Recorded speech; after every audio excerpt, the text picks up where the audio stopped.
तो दोस्तों मैं नाजिर आलम आप सभी का स्वागत करता हूं आपके अपने यूट्यूब चैनल स्टडी सर्किल पकड़िया में। आज हम लोग देखेंगे साइंस में 10th क्लास का VVI subjective question answer.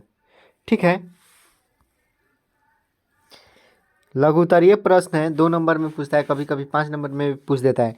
1 number question है, स्नेहल के नियम क्या है या स्नेल के नियम किसे कहते हैं। ठीक, तो साइन आई बटा साइन आर बराबर म्यू। उसी तरह अगला क्वेश्चन है, अवतल लेंस को अपसारी लेंस क्यों कहते हैं। अवतल लेंस को अपसारी लेंस क्यों कहते हैं।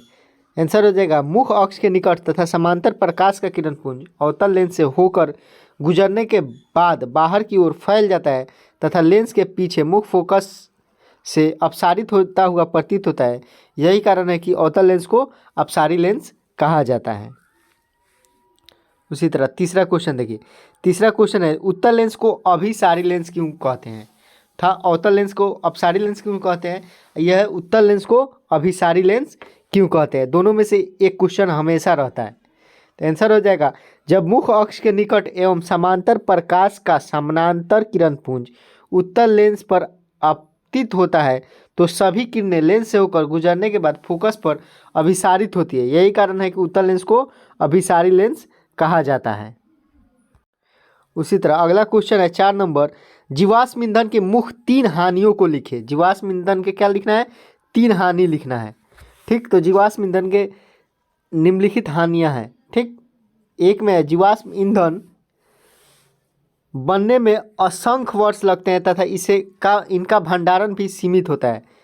2 नंबर हो जाएगा, जीवाश्म ईंधन अनवीकरणीय ऊर्जा स्रोत है। 3 नंबर हो जाएगा, जीवाश्म ईंधन जलने से विषैले गैस निकलती है जो प्रदूषित कर स्वास्थ्य संबंधित समस्याएं पैदा करती है। अगला 5 नंबर क्वेश्चन है, 8 वाट प्रतिरोध का कोई विद्युत हीटर विद्युत में मेंस से 2 घंटे तक 15 एम्पियर विद्युत धारा लेता है। हीटर में उत्पन्न ऊष्मा की दर परिकलित कीजिए। तो ऊष्मा दर बराबर विद्युत शक्ति होता है, P बराबर E/T equal to I square RT/T equal to I square R, यानी 15 का स्क्वायर गुने 8, यानी क्या होता है 8 वाट गुने 15 करेंगे, 15 एम्पियर, 15 का स्क्वायर करके तो 15 पर 225 होगा, गुने 8 करेंगे 225 में 8 से गुना करेंगे तो कितना आ जाएगा 1800 वाट, यानी 1800 वाट ये लेगा ऊष्मा की दर।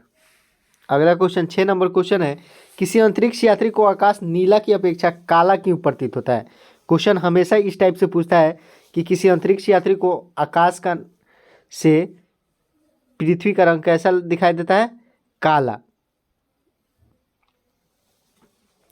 तो देखिए, अंतरिक्ष यात्री के लिए ऊंचाई पर कोई भी वायुमंडल नहीं होता है, अंतरिक्ष में कोई भी वायुमंडल नहीं पाया जाता है। ठीक, इसलिए प्रकाश की किरणें का प्रकीर्णन नहीं होता है, तो प्रकाश का किरण जो है प्रकीर्णित होता है तो वहाँ पे नहीं हो पाएगा।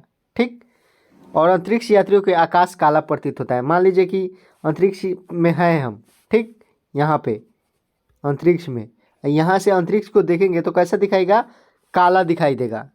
ठीक, क्यों, क्योंकि अंतरिक्ष में कोई भी वायुमंडल नहीं है और वायुमंडल नहीं होने के कारण प्रकाश का प्रकीर्णन नहीं होता है। प्रकाश के प्रकीर्णन नहीं होने के वजह से कैसा दिखाई देता है, आकाश का रंग काला ही दिखाई देता है। उसी तरह अगला क्वेश्चन, पानी का अपवर्तनांक 1.33 है, इस कथन का क्या अर्थ है। तो आंसर हो जाएगा, पानी का अपवर्तनांक 1.33 है, इस कथन का अर्थ यह है कि निर्वात में प्रकाश की चाल तथा पानी में प्रकाश की चाल का अनुपात 1.33 है। अगला 8 नंबर क्वेश्चन, घरेलू विद्युत प्रतिपथ में अति भारण से बचाव के लिए क्या क्या सावधानी बरतनी चाहिए।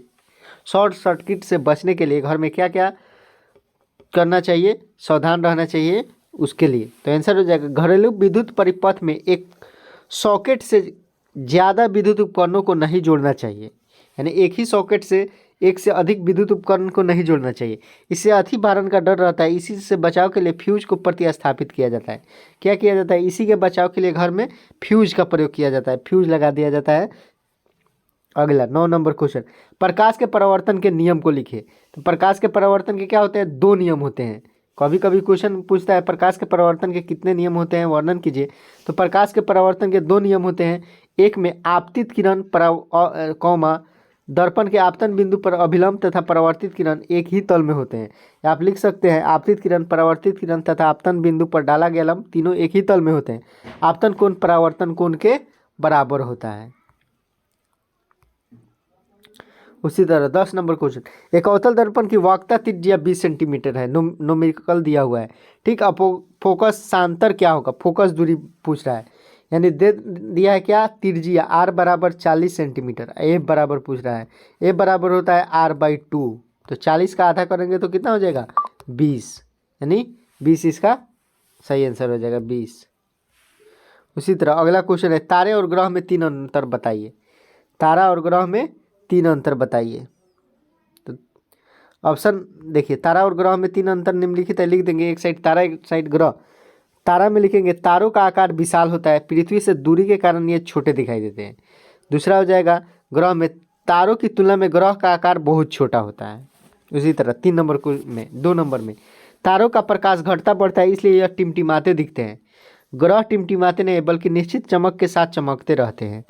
3 नंबर में हो जाएगा तारे अपनी अपेक्षिक स्थिति नहीं बदलते, इसका 3 नंबर हो जाएगा ग्रहों की अपेक्षिक स्थिति प्रत्येक दिन बदलती रहती है।